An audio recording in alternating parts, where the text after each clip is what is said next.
66강과 67강 사이는 조금 시간이 뭐 여러분들이야 별로 뜨지 않았지만 저로서는 상당히 그 고통스러운 일들이 많았던, 막 고통스럽다고 그래봐야 이제 더위를 잇는 고통이었죠. 그 아주 이번 여름이 더위가 아주 극심했었는데, 그 기록상으로는 그 일기 기록상으로는 뭐 더 더운 때가 있었다 그러지만은 그거는 잠깐 그 피크를 말하는 것일 것이고, 그 한여름 내내 이렇게 그 무더위를 고온과 아주 하이 휴미디티의 이런 고온을 지속적으로 경험한 거, 백야라고 우리가 부르는 현상을 한 2달 동안 계속 체험한 것은 처음일 거라고 생각이 됩니다. 그래서 그 시간 동안에 더위만을 탓하고 있었으면 사실 괴로웠을 텐데, 저는 그 JTBC에서 한 내용을 다시 한번 정리하면서 책을 쓰는데 아주 몰두했었기 때문에, 여기 그 도올 시진핑을 말한다는 한국의 지성사의 하나의 획을 그을 수 있는 정도의 중요한 저작이라고 생각합니다. 이것은 단순한 그 중국의 정치사를 우리가 보는 것보다는 진정으로 그 철학이 그 시대에, 우리가 살고 있는 시대의 문제를 파악해야 한다는 거, 그 환경. 중세기의 철학은 중세기가 처한 인간들의 구체적인 문제를 가지고 싸운 겁니다.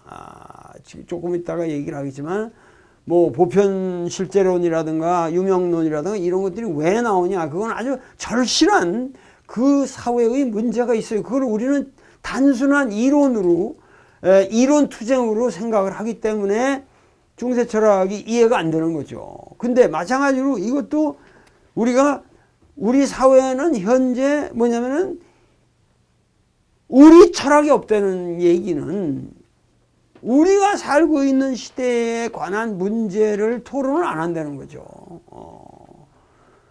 그것을 바로 나의 철학으로 받아들여야만 되는 거거든요. 예를 들면 통일이라는 주제, 우리가 그리고 반공이라는 이념이라든가, 지금 어떻게 우리 살고 있는 사회가 극도로 분열되어 가고 있는데, 이런 구멍가게 하나가 전부 대기업의 무슨 마트로 변해가고 있고, 이런 아주 일상적인 모든 사회 체제라든가 이런 게 전부 진지한 철학의 대상이 되어야 되고, 이것에 관해서 외국 이론을 끌어다 올 필요가 없다는 거죠. 근데 우리나라 사람들은 자기 말을 못하고 꼭 외국 이론을 끌어다가 얘기해야 돼요. 아인슈타인은 이렇게 말했다. 누가 이렇게 말했다.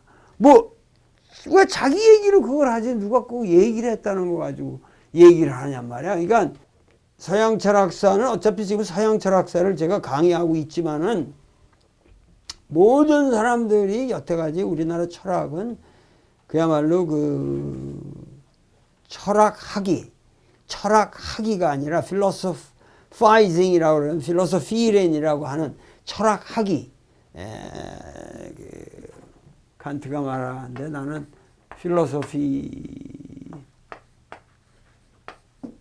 이게 독일어로 필로소피 그러면 철학이죠. 근데 이제 필로소피렌이라고 그러죠. 필로소피렌이라고. 이건 소문자로 써야겠지. 이거는 필로소피를, 나는 칸트 자신도 이런 말을 강단에서 계속 했다니까요. 나는 철학을 가리키는 것이 아니라 철학학위를 가리킨다. 동사를 가리킨다. 이 철학이라는 명사를 나는 가리키려는 게 아니라 철학학위라는 동사를 가리킨다. 그러니까 우리가 지금 철학을 해야 돼. 근데 우리는 철학이라는 명사를 구성하고 있는 이론들을 소개받고 이해하는 과정에서 평생을 보냅니다. 그래서 쇼펜하우어의 책을 읽었다. 니체의 책을 읽었다. 아니, 쇼펜하우어, 니체를 읽는 시간이 우리에게 굉장한 의미를 줄 수도 있지만 전혀 무의미한 시간 낭비일 수도 있어요. 왜 우리가 지금 비트겐슈타인을 꼭 이해를 해야 됩니까? 근데 비트겐슈타인이라는 애가 무슨 인류사에 내가 보기에 난 시간이 지나갈수록 내가 생각이 되는 게 아무 그 별 공헌을 한 애가 아니에요. 그 비트겐슈타인이라는 사람이 뭐가 이렇게 대단한 철학자도 아닌데 그 인생이 워낙 독특하고 좀 그 저술 양식이 독특하고 이래가지고 그 아주 좁은 철학 서클 내에서 계속 문제가 되는 사람이죠. 근데 비트겐슈타인은 유럽 사람들이 몰라요. 유럽 역사에 아무런 영향을 못 줬어요. 그러니까 그런 거를 우리가 철학이라고 말할 수는 없다. 이거는 여기에 대해서 어느 누구가 그 절간에 앉아가지고 그 오묘한 생각을 해가지고 그걸 뭘 이렇게 썼다. 그래가지고 그것을 개똥 철학들이 다 그런 거죠. 그런 어떠한 그 관념 속에서 구성하는 그러한 이론 체계는 철학이 아니라는 거죠. 그러니까 어디 가냐 철학은 살아있는 우리 현실을 얘기해야 된다.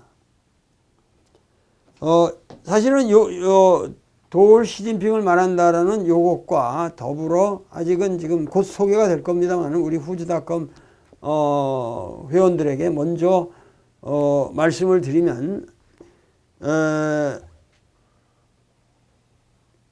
제가 박원순 시장하고 저하고 그 국가 대계에 관해서 그 집약적인 토론을 한 책이 한 권이 곧 나옵니다. 지금 요 시점에서 한 2, 3주 후면은 그 책이 나올 텐데 그 뭐 이미 발표가 될 것이고 그래서 여러분들도 그 책이 나오면은 같이 요거는 중국에 관한 것이고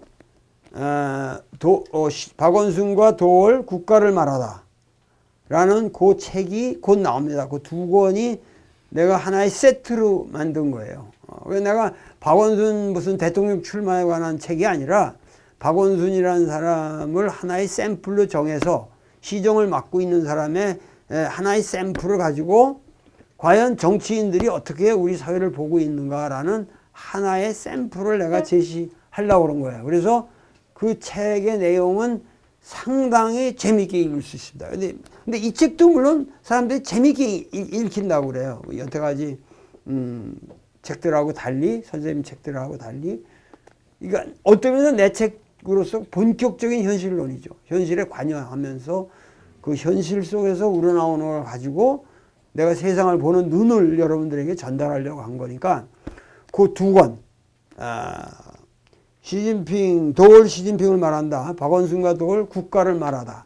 요 두 세트가 제 인생에서 어떤 의미에서 진정한 국학의 출발이라고 제가 선언하는 바입니다. 그러니까 여러분들이 그 두 권의 책은 꼭 한번 읽어보시는 게 좋습니다. 그리고 이 책에는 특히 후즈닷컴 멤버 정도면 이 뒤에 중국 그 역사 연표가 붙어 있는데 그거를 통째로 그냥 읽는 사람들이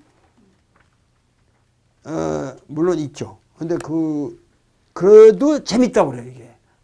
그러니까는 연표를 쭉 읽는 사람들은 별로 없는 건데 이 연표는 읽혀지는 연표입니다. 그래서 여러분들이 반드시 이 연표 부분도 읽어보시기 바라고 우리 통나무 부장이 그거를 수고를 해서 여러분들에게 독자들을 위해서 만든 거니까 상당히 그 연표까지 한번 쭉 읽어보시면은 우리가 살고 있는 20세기가 어떤 세기인가 21세기에는 어떤 비전을 가지고 우리가 쳐다봐야 되느냐 하는 여러 가지 문제에 관해서 여러분들이 명쾌한 답을 얻으실 것이라고 생각합니다. 자, 오늘 얘기는 여기까지 하고 그동안 우리가 중세 철학을 공부하고 있는데 중세 철학을 어떻게 보느냐? 그러니까 중세 철학이라는 게 결국 기독교 철학이고, 기독교 철학이라는 거는 교회라는 조직을 어떻게 정당화시키느냐. 지금 박근혜 철학은 박근혜 집권을 어떻게 정당화시키느냐일 거 아닙니까? 박근혜 철학이라는 건 어떻게 하면 그 주변에 그 사람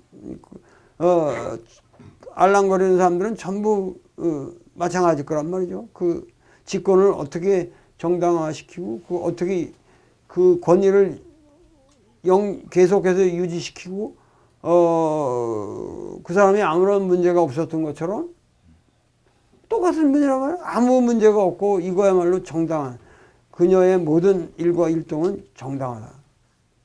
그 좋은 방법이 있죠. 만약에 박근혜가 신이라면 박근혜는 박근혜가 아니라 하나의 개별적인 박근혜라는 개별자가 아니라 그러니까 이 개별자의 문제가 그래서 나오는 겁니다. 그게 아니라 박근혜는 신의 영혼을 그대로 토탈하게 이어가던 신적인 존재다. 개별자의 허울만 쓰고 싶습니다. 그렇게 되면은 박근혜가 하는 모든 판단은 무료일 수밖에 없다. 그렇게 되는 거 아니에요? 신의 판단이니까. 네? 그러니까 이게 플라톤으로부터 내려오는 그러니까 그런 모든 논쟁이라고 하는 것이 사실 알고 보면은 그런 구체적인 문제랑 걸려 있는 거란 말이지. 어떻게 교회의 조직과 권위를 정당화하고 교회에서 가리키는 성서가 무료적인 것이라는 것을 어떻게 이론적으로 입증하느냐. 이걸 어떻게 설득시키느냐. 이런 것이. 왜냐면 무수하게 엉터리 같은 얘기가 성서에 많이 쓰여져 있는데 이걸 어떻게 다 하나님의 말씀으로 하느냐.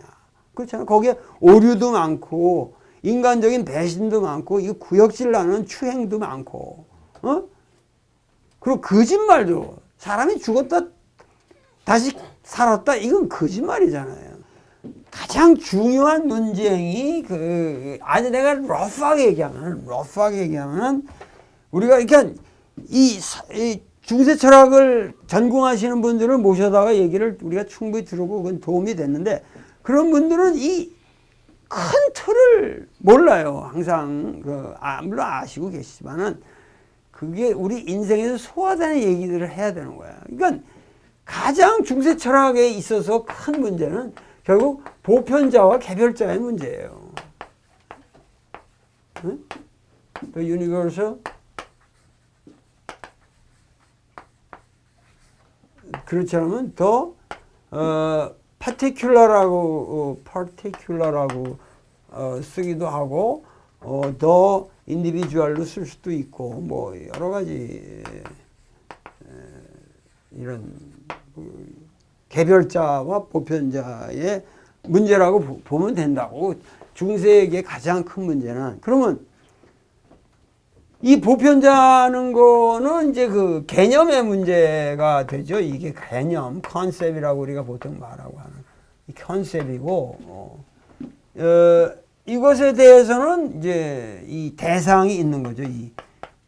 아주 자연 시공 속에서, 이건 시공 속의 대상이죠. 이러면은 이게 이제 오브젝트가 되는 건데, 이게, 그러니까, 중세 철학에 있어서 항상 문제가 되는 거는 보편 개념이 많이 실제한다. 그러니까 보편 개념만이 실제한다. 이게 중세기 리얼리즘이란 말이야. 중세기에서 말하는 리얼리즘이라는 거는 이 실제론이란 말이야. 쉽게 얘기하면. 그러니까 중세기에서 말하는 리얼리즘, 에? 리얼리즘은 이 개념 실제론이라고, 보편 실제론이라고, 보편 실제론, 개념 실제론, 보편 실제론. 이게 무슨 말이냐면은 우리가 저기 꽃이 있잖아요, 꽃이. 꽃을 보면은 꽃을 보면은 좀 왜 아름답다고 그러냐. 장미꽃을 보면 글쎄 모르겠어요. 민들레꽃을 보다가 장미꽃을 보고 더 아름답다고 느끼는지 요새는 민들레꽃이 더 아름답죠. 어떻게 장미꽃이 이게 지금 어려운 문제잖아요. 근데 하여튼 뭔가 아름답다. 왜 사람들이 아름답다고 그러냐. 이게 이런 게 철학에서 가장 문제는 거예요. 그러면 우리가 그것을 아름답다라고 누구나 보는 거는 아름다움의 완벽한 보편 실제가 선재한다. 아름다운 꽃들이라는 개별자에 앞서서 그 아름다움이라는 거는 이게 있는 거다. 이러면 실제론자가 되는 거예요. 그런 말이라 그러면은 그럴듯도 하지 않냐 이렇게 또 얘기했어요. 그러면 여러분은 반드시 열렬한 예수쟁이가 돼야 되는 거예요. 그렇잖아요. 바로 그 아름다움의 보편자가 하나님이니까. 그 퍼펙트한 전혀 구체적인 시공의 물질성을 갖지 않는 추상적인 개념이고 그것은 완벽하다 이렇게 되면 하나님을 믿을 수밖에 없는 거예요. 그렇게 되면 아시겠죠? 그래서 이 보편 논쟁이라는 게 그래서 이게 중요한 거란 말이죠. 그러니까 안젤무스의 신의 존재 증명이라는 게 뭐예요? 완벽한 보편자가 그 보편자는 완벽하고 그 완벽하다는 것 자체는 이 대상성을 존재하지 않을 수 없는 거라는 거죠. 응? 고로 신은 존재한다. 이런 거 아니야. 신은 완벽하다.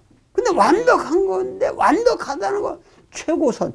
이 플라톤부터 내려오는 최고선의 그런 걸로 얘기하면은 존재하지 않는 것은 완벽할 수가 없는 거 아니냐. 그 존재, 이게 뭐냐면 완벽한 하나님의 이거는 존재성을 포괄하지 않을 수 없다. 그러므로,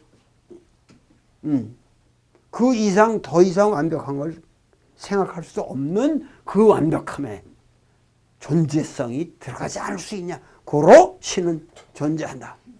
이건 안젤무스는 대표적인 실제론자죠. 근데 그런 사람들에 비해서 이미 11세기부터 반론이 나온단 말이야. 저 같은 새끼들 무슨 그거는 꽃은 개별자를 우리가 보고 인간의 마음속에 그 꽃이라는 게 뭔가 좀 우리를 괴롭히지도 않고 개처럼 와서 물지도 않고 그리고 또 색깔도 이쁘고 뭐 그러니까 그런 거 보다가 그래서 그냥 아름답다는 느낌이 공통적으로 있고 그게 추상해서 우리 머릿속에 그냥 아름답다라는 개념이 있는 거지. 아름다움 그 자체는 이 아름다움이라는 목청에서 떨리는 소리일 뿐이다. 기호다. 아름다움. 에? 아름다움이라는 거는 실제 하는 게 아니라 아름다운 것들은 있는 건데 아름다움이라는 그 보편자는 이런 것도 그만하게 목에 이렇게 해가지고 기호다. 그거는 뭐냐면 only name. 그 단지 이름일 뿐이다. 이거를 유명론이라고 부르는 겁니다. 그래서 우리가 요거를 노미널리즘이라고 그래요. 저 리얼리즘에 대해서. 그러니까 이게 뭐냐면 중세기 모든 논쟁이라는 건 뭐예요? 리얼리즘과 노미널리즘의 싸움이에요. 그러면 어떻게 되겠어요? 이게 마상하지 않아요. 교회 나가지 않고서는 너 구원 얻을 수 없다. 이게 어디겠어요? 실제론자들이죠. 교회라는 보편자의 판단에 맡겨야지 개인이 어떻게 너희들이 개인으로서 판단을 하느냐. 안 되는 거예요. 구원의 문제도 마찬가지고 모든 게 그 하나님의 보편자로부터의 은총이 없이 네가 어떻게 개별자로 너를 구원하냐? 네가만 너를 구원해? 그러니까 이 모든 문제가 이 정치적으로도 자, 이 교황의 권위에 저기라도 어떻게 개별적인 왕들이 니들은 존재가 아니다 아직. 완벽한 존재는 교황 하나다. 이런 게 다 걸리는 거라니까 이게. 왜 이게 문제가 됐겠냐? 이것은 중세기의 이 거대한 정치권의 싸움이에요. 정치권의 싸움이죠. 일반 신도들 입장에서야 유명론이 낫지. 왜 보편론으로 가요? 그렇잖아요. 이런 것들이 다 얽혀져 있는 문제라고 하는 거를 모르고 그저 중세 논쟁에 노미널리즘과 리얼리즘 이게 웃기는 얘기라는 얘기지. 그래서 항상 뭐냐면은 이런 문제들이 중세 철학의 가장 핵심이다 이거지. 그러니까 안젤무스 때만 해도 보편 실제론이 압도적인 승리를 해가는 거예요. 그런데 거기에 그때 그 로스켈리누스라는 사람이 이미 11세기 후반부터 유명론을 가지고 나옵니다. 로스켈리누스. 이 로스켈리누스가 상당히 위대한 일들을 한 거죠, 이 사람이. 그래서 개소리들 말아라. 이게 뭐냐면은 이게 플라투스 포시스. 플라투스 포시스.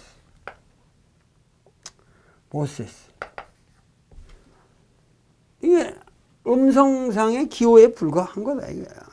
하나의 건 이름이지 존재하는 게 아니라는 거지. 그러니까는 여기 이 리얼리즘이라는 것은 이 리얼리즘이라는 건 뭐죠?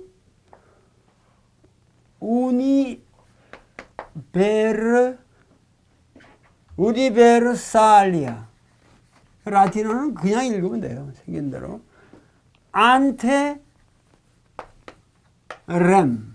REM이라는 게 존재한다는 거예요. 그러니까 우니베르살리아 안테렘. 이거 뭐냐면 보편자는 개별적 존재, 개별적 사물에 앞서 존재한다는 거죠.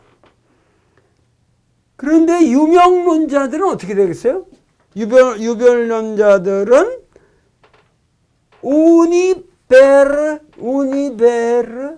살리아 포스트렘. 개별적인 사물 후에 존재한다. 예? 보편자라는 건 개별적인 사물 후에 있는 것이다. 응? 개별자는 개별적인 사물 다음에 존재하는 것이라는 거죠. 그래서 그 실제론의 뿌리를 보통 사실은 이 실제론의 이 우니베르살리아 안테렘은 이거는 플라톤에다가 보통 그 근거를 두고 그 다음에 우니베르살리아 포스트렘을 아리스토텔레스라고 본 거예요. 중세 철학에서는. 아리스토텔레스는 개별자를 더 중시했다고 그랬잖아. 그런데 사실은 내가 보기에는 아리스토텔레스와 플라톤의 차이는 아니라는 거지. 이게 더 본질적인 차이라는 거지 내가 보기에는. 그러니까는 우니베르살리아 안테렘에 대해서 우니베르살리아 포스트렘이 내가 보기에는 이제 좋은 거죠. 좋은 건데 그렇게 되면 어떻게 됐어요? 인간은 오리지널 신이라고 그러잖아. 인간은 원죄 동물이다. 이게 원죄라는 개념 자체가 뭐가 돼요? 보편 개념이죠. 보편 실제로네 이게 이 개념이. 그런데 어떻게 돼? 유명론자는 촉가다시. 원죄는 그거는 그냥 인간이 말로 만들어낸 말이지. 그게 무슨 인간의 개별적인 죄는 있을 수 있어도 뭐 어떻게 인간이 원죄가 있냐는 이게 유명론이 개소리가 되는 거야. 그러니까 유명론에 대한 공포가 이제 시작되는 거죠.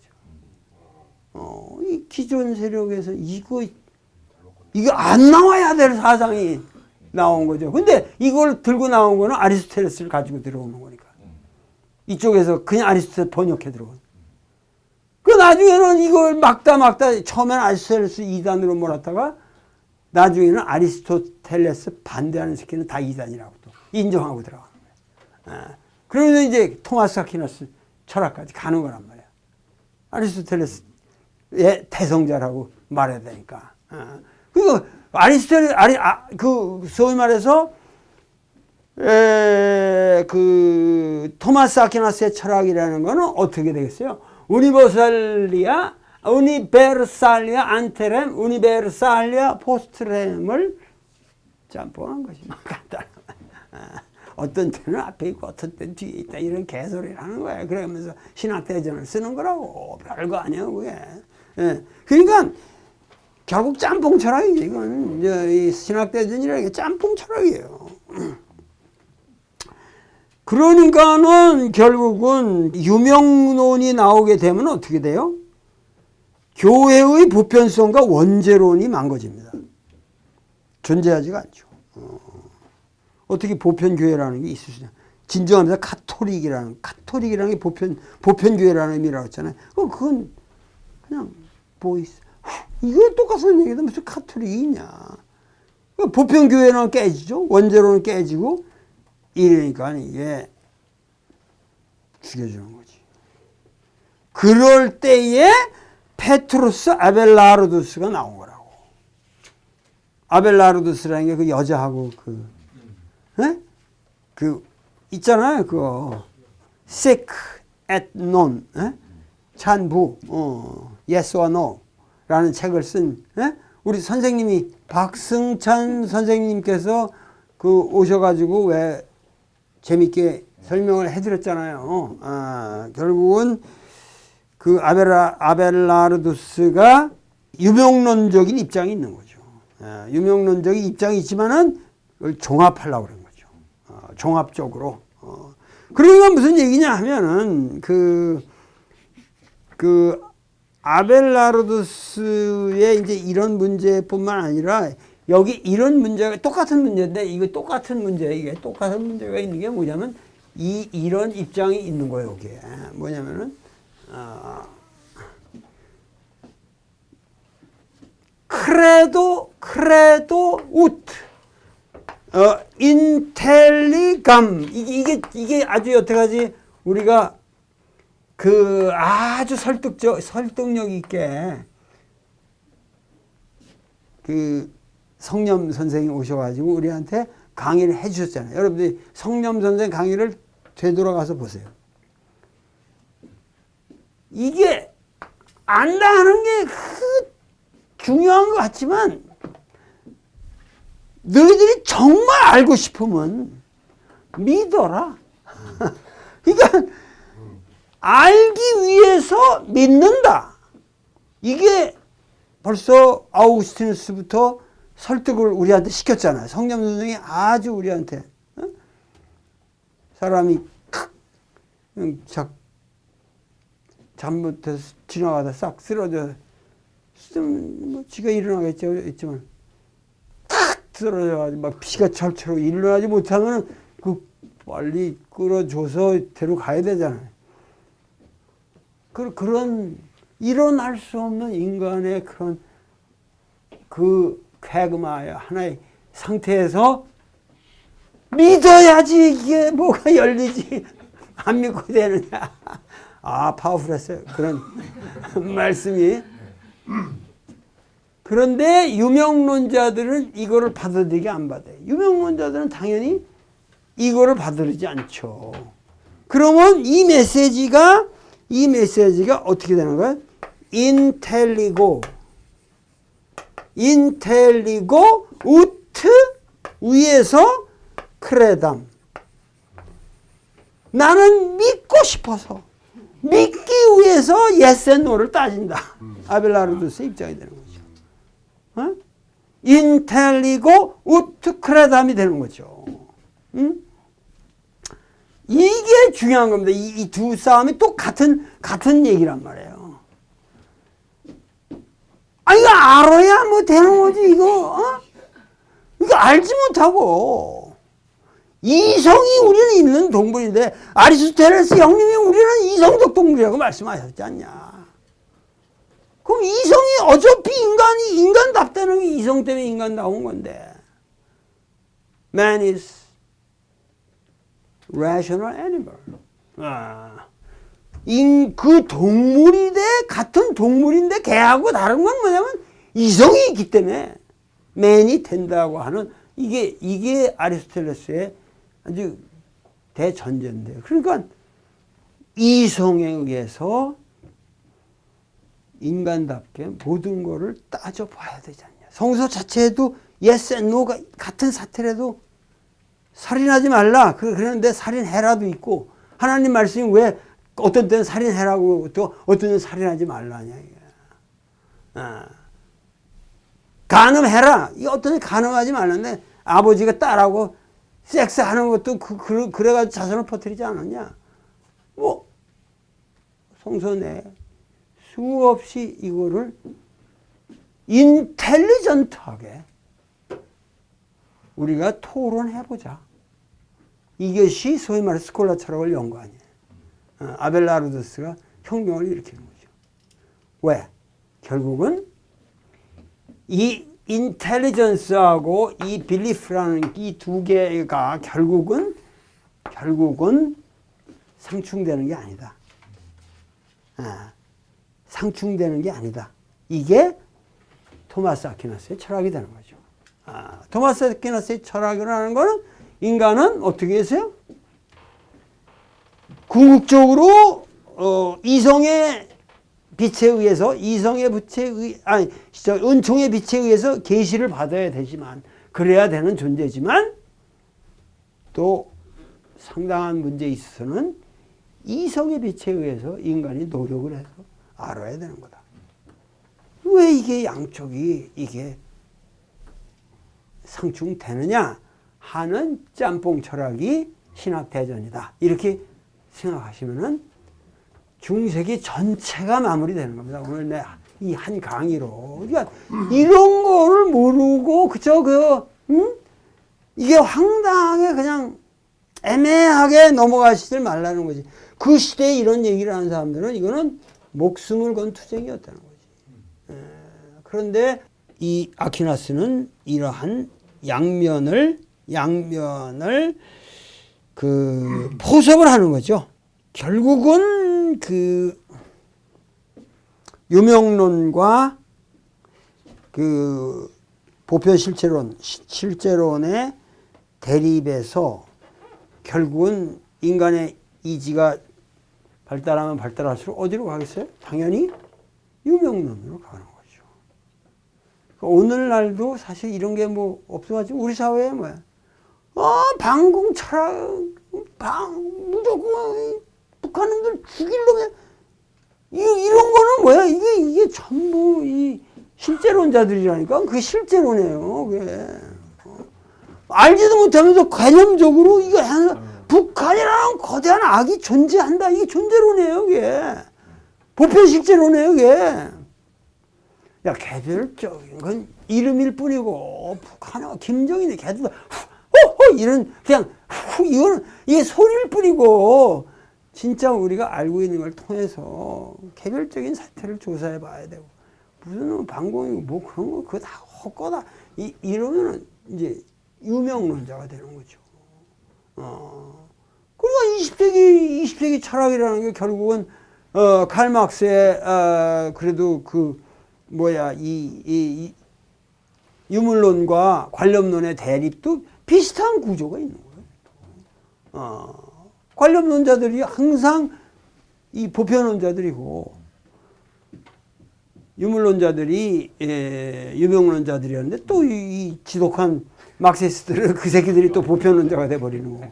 그러니까 이런 그 인간의 이런 것들이 끊임없이 반복되어 가는 게 인간 세상이고 이게 철학이다 이거예요. 오늘날 우리가 하는 게 철학사를 공부하는 핵심이 바로 이런 거를 깨닫자고 철학을 하는 거지. 그저 어려운 이론들 가지고 쌩구라치면서 이거 하나 깨달으려면 철학가 4년을 죽으라고 투자해도 오늘 내 한 강의를 터득 못해요. 이거를 내가 이거 공짜로 가르쳐 드리는 거라고 이거 2,000원에 다 2,000원 그런데도 안 들어와서 아이고 맨 거지 같은 팟캐스트나 듣고 앉아가지고 지금 이 세상에 반성을 해야 되지 않습니까? 반성을 해서 우리가 진정으로 핵심을 파악하면서 공부를 좀 하자. 이거예요. 그래서 큰 인물들이 좀 되라. 큰 인물이 되고 모든 역사를 꿰뚫어서 동서철학이 동양 철학이든 서양 철학이든 다 알고 보면 핵심이 이런 거다라는 거를 여러분들이 빨리빨리 파악해서 거기서 우리의 앞길을 개척해야 될 것이 아닌가. 오늘 강의는 이걸로 조금 더 얘기해드리고 싶지만 여러분들이 지루할 것 같고 이 신선한 느낌을 그대로 갖고 가는 게 좋을 것 같아서 오늘 강의는 여기서 끝내도록 하겠습니다. 감사합니다.